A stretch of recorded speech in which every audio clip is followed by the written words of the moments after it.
Oh, Mbak Ani nggak ada ya? Masih dandan. Hah? Masih dandan di depan. Masih dandan ya Allah. Selamat pagi bapak-bapak, ibu-ibu. Nah, hari ini saya mau gantiin dokter Salman nih, soalnya beliau nggak bisa hadir. Nah, hari ini temanya, oh ya lupa, tadi padahal aku udah nginget-nginget. Kita yel-yel dulu.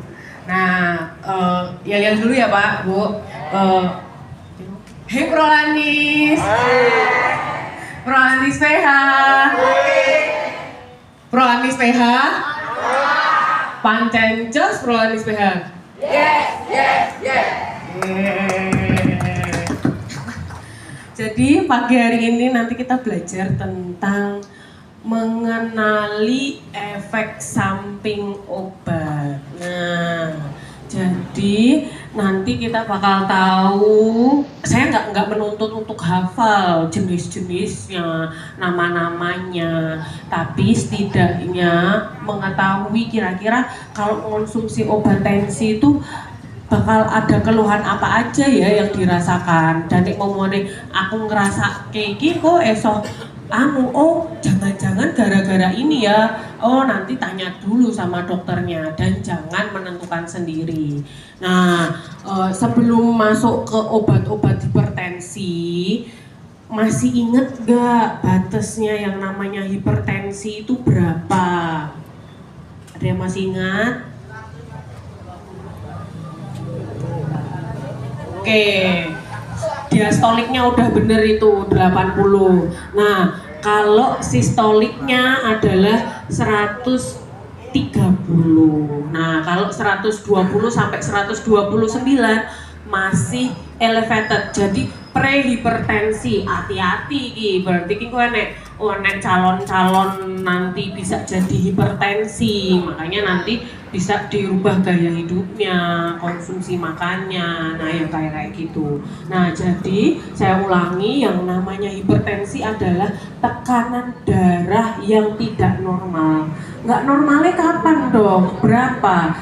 Di atas 130 untuk sistolik dan 80 untuk diastoliknya. Jadi nek ditulis 130 per 80 biasanya seperti itu. Itu stage 1. Nah, stage 2-nya meningkat 10 lagi. Jadi 140 per 90 itu stage 2. Nah, terus habis itu kalau di atas 180 itu namanya ada emergensi sama urgensi, kegawatan hipertensi. Jadinya kalau kayak gitu ada perlu penanganan khusus untuk beberapa case. Nah, gitu nggih.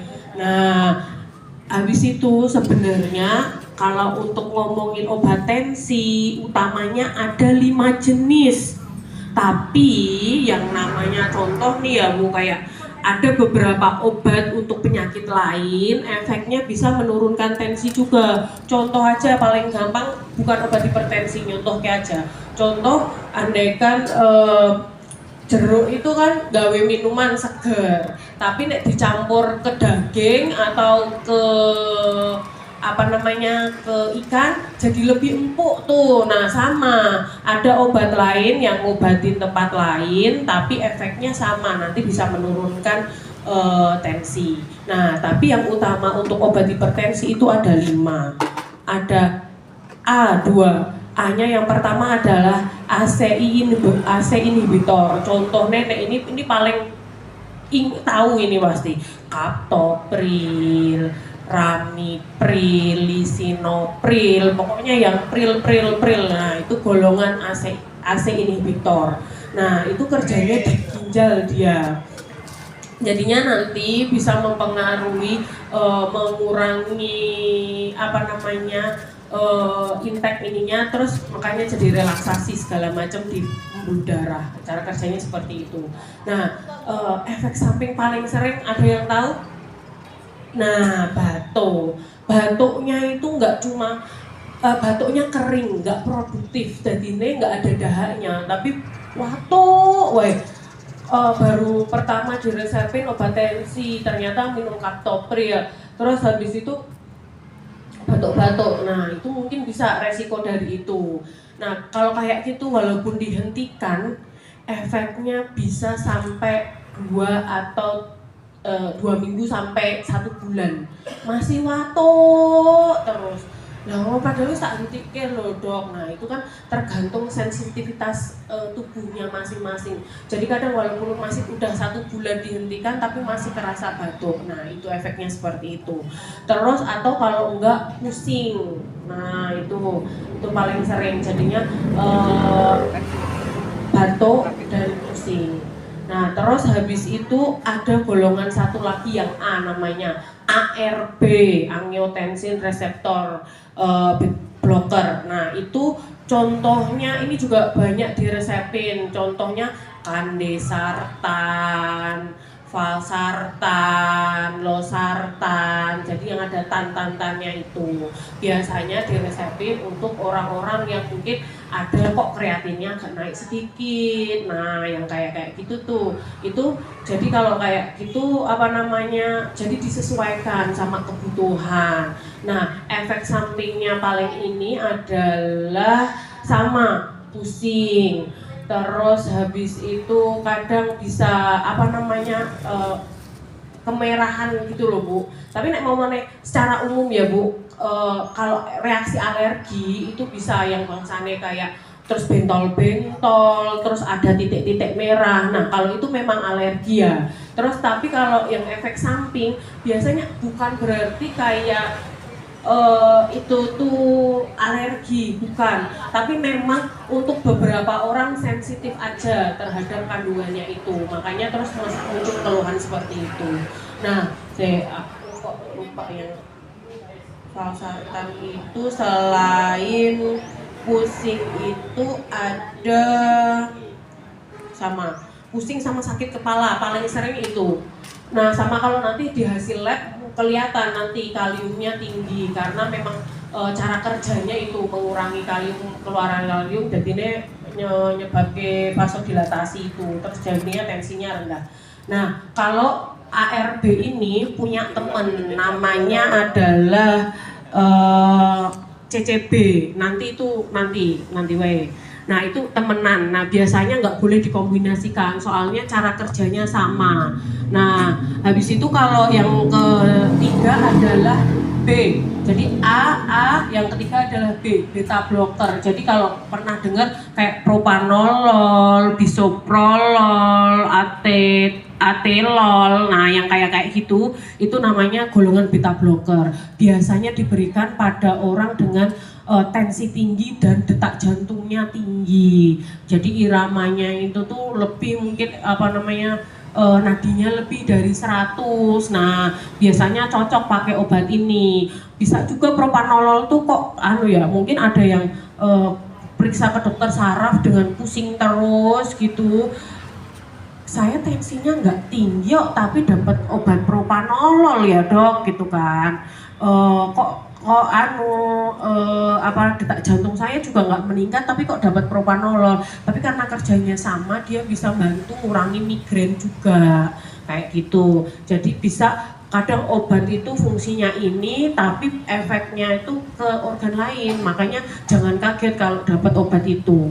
Nah kalau itu karena menurunkan detak jantung, nadi, jadinya biasanya efeknya adalah bradikardi. Jadi ini kok aku lemes ya. Kalau detak jantungnya menurun di bawah normal, di bawah 60 itu bergejala tuh biasanya aku jadi lemes, tangan kaki kok dingin, terus habis itu kok kadang kayak enek detak jantung zet apa gemubyur. Nah yang kayak gitu berarti memang udah ada sampai irama tambahan. Nah kayak gitu biasa efeknya dari bisoprolol paling sering itu.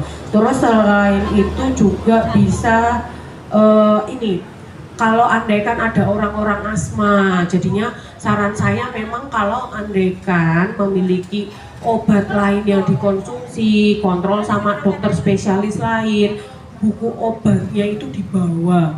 Jadi kalau andaikan, apalagi kalau beda rumah sakit ya, kalau udah satu rumah sakit kan ada ERM ya Bu, sebenarnya bisa lihat kira-kira selain dapat obat dari saya itu dari dokter mana lagi dan punya penyakit apa. Soalnya beta blocker ini salah satunya itu nyebabin sesek terus, soalnya apalagi kalau untuk orang asma, kok asmanya iso kambuh. Nah, kayak gitu. Terus habis itu yang keempat adalah C, tadi CCB, temannya ARB tadi. Itu tuh kerjanya hampir mirip, tapi mau beda hormon. Sama-sama nyebabin pelebaran pembuluh darah, makanya bisa menurunkan tensi. Nah, ini juga yang paling banyak diresepin. Jadi kayak amlodipin, terus habis itu diltiazem, nifedipin. Nah, yang kayak gitu itu golongan CCB ini. Nah, biasanya efek samping yang paling sering dirasakan apa? Ada yang pernah kena efek sampingnya amlodipin? Paling sering adalah kakinya bengkak. Jadinya kok saya baru diganti obat tensi ini ternyata kakinya kok koyong gedebel ya dok, abot dinggo mlaku gitu. Tapi setiap bangun tidur udah enak. Nah, kalau tak angkatin ke atas udah enak biasanya. Tapi kok terus ini lagi pipisnya lancar segala macam. Nah, kemungkinan bisa efek dari situ. Kadang ada juga yang contoh nih, oh dulu padahal saya udah minum amlodipin itu sekitar 5 tahunan. Tapi kok saya nggak apa-apa, tapi kok ini bengkak. Oh ternyata dulu itu minumnya sama ramipril, lisinopril. Nah itu mengurangi resiko terjadinya bengkak tadi. Jadinya oh dulu 2 obat, ternyata kok tensinya sekarang apa? Makanya kaptoprilnya wis ramipril, lisinoprilnya udah nggak diminum. Makanya tinggal amlodipin aja. Oh terus makanya terus kakinya bengkak. Nah karena ya itu tadi yang kompensasi udah nggak diminum, makanya baru kerasa. Terus yang terakhir adalah diuretik. Diuretik itu maraknya pipis-pipis. Nih orang paling kenal adalah furosemid, spironolakton. Nah, yang itu tuh, yang 2 itu yang paling sering diresepkan. Itu efeknya memang sering pipis. Terus habis itu bisa juga karena pipisnya banyak, kaliumnya banyak yang keluar, nanti bisa hiperuri, jadi asam uratnya tinggi. Padahal saya kok sudah ngurangi kolesterol, udah ngurangi jeroan, udah ngurangi seafood-seafoodan, daun melinjo, biji-bijian, saya udah ngurangi loh dok. Tapi ternyata kok asam urat saya kok tetap naik terus. Terus memang dokternya kok ngasih allopurinol terus ya dok. Padahal saya aja nggak ngerasa asam urat saya tinggi, nggak ada keluhannya. Nah itu karena berdasarkan lab nanti bisa muncul itu bu, karena kerja obatnya seperti itu. Nah terus dok saya diresepin itu apa aku berhenti aja? Jangan, kan saya tadi bilangnya kalau ini tuh efek samping, jadinya nggak selamanya setiap orang itu merasakan hal yang sama. Kalau andaikan nih ternyata kok hasilnya aman, nggak ada bengkak, nggak batuk-batuk, ya udah lanjutkan ya bu. Kan kayak gitu tuh memang udah ada takarannya. Jadinya maksudnya dosisnya ketinggian. Contoh nih kan kemarin itu saya ada pasien yang tanya gini, dok saya itu dikasih obat piracetam gitu, tinggi banget gitu, 800 kan ada sedianya 800 sama 1000 itu 800 gitu, itu tinggi banget dok. Nah jangan dibandingin sama obat kalau andaikan amlodipin cuma 5 mg tapi piracetam terus entok sing 800 tuh jadi wedi. Enggak, setiap obat itu punya takarannya masing-masing, berapa yang menyebabkan efek itu tadi, efek pengobatannya. Jadi kalau andaikan dengan berapa miligramnya itu jangan membuat takut hasilnya bagaimana. Terus habis itu juga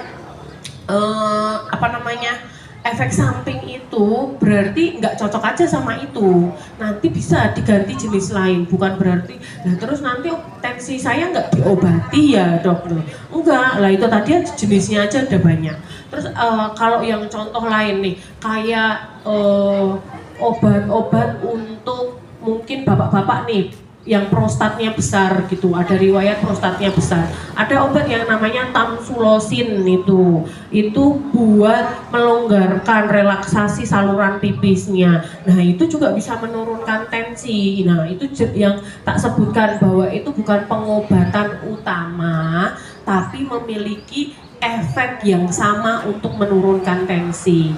Nah jadi mengingatkan untuk selalu bawa buku obat, karena saya tahu mesti namanya ini angel banget, arep nginget-nginget tamsulosin bisoprolol mumet, jadinya mending bawa buku, atau kalau nggak punya buku ini sekarang kan punya HP semua ini, jadinya obatnya difoto. Jadi kalau pas periksa, oh ya saya konsumsi obat ini dok. Jadi nanti oh perlu tak ini enggak ya, perlu tak jarak enggak ya, apa perlu tak hentikan dulu, apa perlu diganti, atau ada yang enggak perlu diminum malahan. Nah seperti itu. Jadi tetap harus dikonsultasikan, enggak terus akhirnya kayak aku ini bengkak tak mandeke wae lah. Nah nanti malah tensinya nggak terkontrol. Jadi kalau andaikan memang belum jatahnya, mungkin masih ada yang kontrol ke rumah sakit, bisa ditanyakan sama dokter yang di rumah sakit. Tapi kalau andaikan memang udah nggak ada, maksudnya udah di PRP kan, berarti bisa konsultasi di klinik kayak gitu. Perlu diganti atau perlu di stop atau ada obat tambahan seperti itu ya Bu. Nah itu obat-obatnya. Tapi memang yang paling utama untuk ngontrol adalah ora bosen-bosennya kayak ini tadi, olahraga minimal 150 menit, jangan lupa dalam 1 minggu ya, 30 cicil-cicil 30 gitu, nanti ngelumpuk itu 150. Terserah mau olahraga apa, jalan boleh, sepeda boleh, renang boleh, atau kalau yang lututnya sakit banget sepedaan boleh, nggak punya sepeda dok, tiduran tapi sambil menggerakkan biar otot-ototnya tetap terlatih. Nah jadi yang penting tetap gerak gitu. Terus yang kedua adalah konsumsi garamnya, jangan lupa micinnya dikurangi, apalagi kayak Masako, Royco, nah segala macam yang kayak gitu, kalau udah ada garam berarti jumlahnya memangnya dikurangi. Terus habis itu yang ketiga adalah istirahatnya yang cukup. Nah kalau nggak salah kaptopril itu salah satunya juga ada insomnia, jadi sulit tidur. Tapi ya dilihat dulu, udah dari awal nggak pemberian obatnya, terus marake apa namanya susah tidur itu. Tapi nek mau dari dulu enggak, ternyata baru nggak bisa tidur sekarang. Nah berarti bukan gara-gara kaptoprilnya, mungkin lagi banyak pikiran, apa kebanyakan nonton HP pas sebelum tidur. Nah kayak gitu tuh, kepikiran sinetronnya sesuk piye jalan ceritanya kok wis mandek mau. Nah kayak gitu. Nah jadi tetap harus dikonsultasikan dulu kira-kira itu efek sampingnya apa enggak. Terus yang istirahat cukup itu tadi ya, nek ngomongnya malam kurang berarti diganti di sahur siangnya. Terus habis itu yang keempat adalah kelola stres. Jadi piye Bu, saya aja juga ada masalah kok. Maksudnya semua orang tuh kan punya masalah. Nek andaikan mumet banget ya lah nggak bisa tidur. Apa ya? Ya cerita apa ya, makan apa kesukaannya dulu gitu-gitu ya, lek diselesaikan, lek bisa nggak stres lagi. Gue stres kayak ngono terus, artinya dikasih obat juga nanti tetap berkeluh, mumet terus, saya mumet terus gitu. Nah ternyata stresnya ya nggak dikelola, apa tensi saya naik ya gitu. Kadang kan ternyata tensinya masih normal tapi mumet terus dok gitu. Nah semoga masalahnya cepat diselesaikan. Nah yang terakhir adalah ini rokok, dan andaikan ada yang minum-minuman beralkohol, nah itu juga harus dikurangi. Itu 5 tambahan untuk mengurangi, membantu apa namanya mengelola tensi yang tinggi kayak gitu. Nah dari situ ada yang mau ditanyakan? Ada yang mau bertanya nih hari ini? Oke. Baru 19.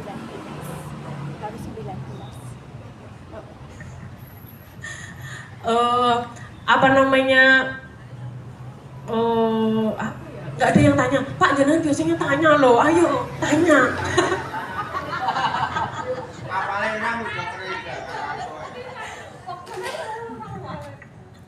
Assalamualaikum warahmatullahi wabarakatuh. Ini ada yang perlu saya katakan pada Bu Dokter. Ini masalah kita kan semuanya sudah keluarga semua ya. Ini dok yang saya pertanyakan, kalau kita kan istilahnya menderita Buddha. Yang saya tanyakan kok saya tuh kita kenapa niku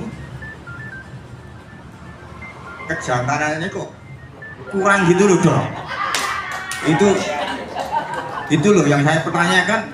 Masa apa loro menderita gula. Terus yang kedua itu kelihatannya kok rada kabur gitu loh. Apa itu masalah gejalanya, apa kita menderita penyakit gula? Masa seminggu tak gatek-gatek masa turu terus gitu loh. Itu yang perlu saya tanyakan pada Bu Dokter. Makasih ya Bu. Mudah-mudahan saya nanti penjelasannya jelas. Oh, nambahin, kalau nggak salah yang beta blocker tadi itu adalah salah satunya juga efek sampingnya, tapi jarang banget itu, makanya nggak tak sebutin. Itu adalah gangguan seksualitas. Jadinya maksudnya ya itu tadi, jadi apa ya bahasannya itu aku lupa itu tuh. Jadi nafsunya menurun, nah kayak gitu. Itu tadi salah satu efek samping obatnya kayak gitu. Nah kalau untuk ditanya, kalau hipertensi ada nggak dok efek seperti itu? Setahu saya nggak. Kalau hipertensi setahu saya enggak. Tapi kalau memang diabetes memang bisa. Kok bisa? Kenapa? Soalnya yang namanya penis itu toh Pak, penis itu tuh nggak ada tulangnya dia. Dia bisa kenceng itu gara-gara bentuknya adalah nek momone ini. Kayak dia tuh bentuknya kayak spons sebenarnya, tapi terus nek momone pembuluh darahnya melebar, dia jadi keras. Nah seperti itu. Nah kalau andaikan yang kayak gitu tuh mungkin rasanya kok rasa keinginannya menurun, terus habis itu apalagi kalau ada gangguan pengerasan gitulah. Contoh, soalnya dia itu ada 4 kalau nggak salah. Jadi kalau lembek yang bagus itu kayak kalau pisang jadinya atos kayak gitu. Nah, jadi kalau andaikan ternyata juga kalau udah berdiri kok tapi ternyata nggak keras, nah berarti mungkin bisa efek dari diabetesnya, karena ya itu kerjanya dia tuh kan kencengnya gara-gara pelebaran pembuluh darah di penis. Tapi kalau ternyata ada diabetes, terus sudah sampai ada keraknya banyak yang selalu tak bilang penebalan dinding ininya di endotelnya, ada kerak-keraknya itu menempel di situ terus nyebabin pembuluh darahnya jadi sempit. Makanya proses ngerasnya itu angel wisan. Nah kayak gitu. Jadi bisa juga salah satu memang komplikasi dari diabetes kan itu. Nah, piye dok, apa boleh minum obat-obat itu? Nah, jadi kalau andaikan ada yang mau mencoba untuk konsumsi obat untuk bantu, untuk mengeraskan, untuk ini kan meningkatkan ini, jangan lupa konsultasi lagi dulu. Soalnya itu tadi apa? Melebarkan pembuluh darah, otomatis apa? Tensinya turun. Jadi jangan kaget kalau andaikan ada berita bahwa ditemukan gitu, meninggal gitu dalam keadaan tidak berpakaian mungkin gitu kan. Ternyata sebelumnya minum obat. Nah, efeknya itu gara-gara apa? Ini ngenceng tapi tensinya jur midu. Jadinya terus tahu-tahu pingsan. Nah seperti itu Pak. Nah terus gimana dok selain obat? Olahraga gitu, olahraga. Terus mungkin bisa kan Pak yang namanya memberikan cinta itu kan nggak selamanya berhubungan aja, bisa tuh jalan berdua gandengan, mungkin ibunya belanja ya Bu, seneng ya Bu ya, diajak ke depan itu beli yang mengkilap-mengkilap, nah yang kayak gitu tuh bisa. Jadi nanti maksudnya sesuai dengan ininya, apa namanya, kalau sekarang itu apa namanya, bahasa cintanya, oh istrinya suka dikasih hadiah, ya wes belikan hadiah. Oh istrinya suka dipuji-puji, masakannya enak banget dino iki. Nah yang kayak gitu tuh menumbuhkan ini mungkin aja jadi lebih bergairah gitu nggih. Gitu. Apa? Oh untuk mata kaburnya bisa kan, kayak kemarin yang retinopati diabetikum, nanti ketemu aja sama saya di sana. Oke Pak. Gulanya kan udah oke sebenarnya, nanti kita ketemu di poli ya buat iniin. Ada yang mau ditanyakan lagi?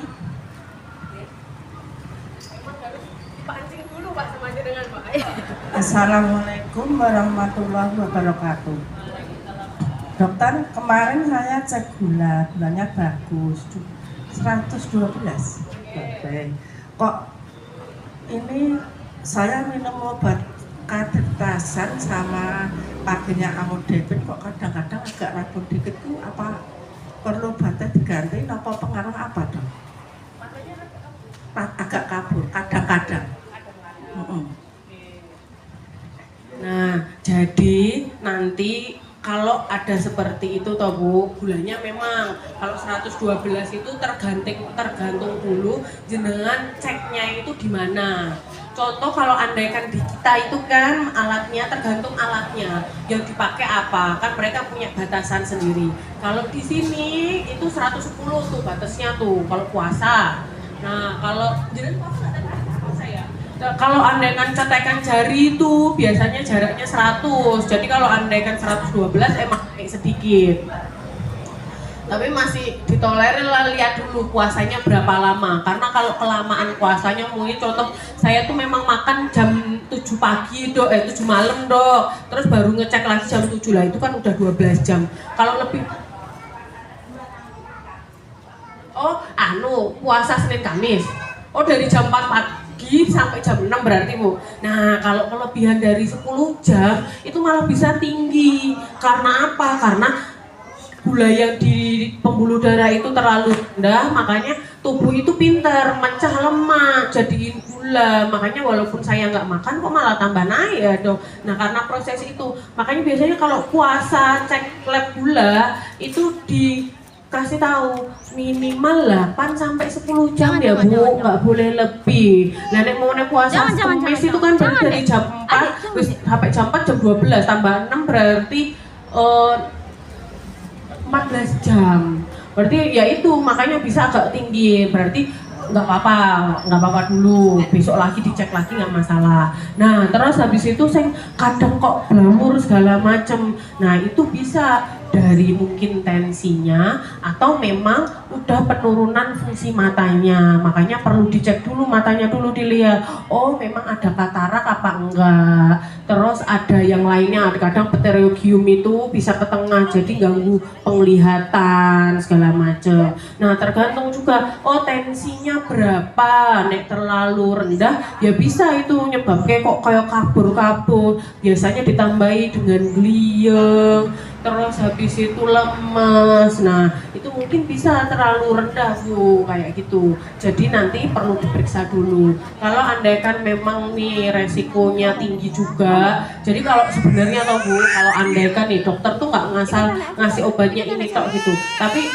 dicek juga, apalagi kalau ada data-data lab lain itu bisa ditentukan, contoh resiko penyakit jantungnya tuh tinggi apa enggak. Nah itu ngefek nanti. Kenapa dok kalau kayak gitu ya? Soalnya itu tadi pembentukan kerak-keraknya semakin tekanannya tinggi kan, bagian dalam pembuluh darahnya itu gampang nek momane wong lah nek kegesek berarti gampang lecet. Mau nek lecet apa? Lecet darahnya metu numpuk sama lemak-lemak terus jadi plak itu tadi, yang tadi penyempitan tadi. Nah seperti itu. Jadi kalau andaikan ke mata bisa efeknya adalah agak mungkin blawur-blawur, terus kok mulai ada kayak spot-spot putih, nah kayak gitu. Nah itu nanti dilihat dulu aja kelihatan matanya bagaimana. Nanti kalau andaikan memang kok ternyata nggak ada dari matanya, nggak ada gangguan, berarti siap. Terima kasih ya Bapak Ibu, semoga dengan ini nggak menjadikan takut untuk minum obatnya ya, untuk rajin tetap kontrol, untuk nggak ini gampang berburuk sangka. Jadi aku kemarin dapat obat ini, kok dokter itu kok katanya jadi koyong ini. Kalau andaikan ada keluhan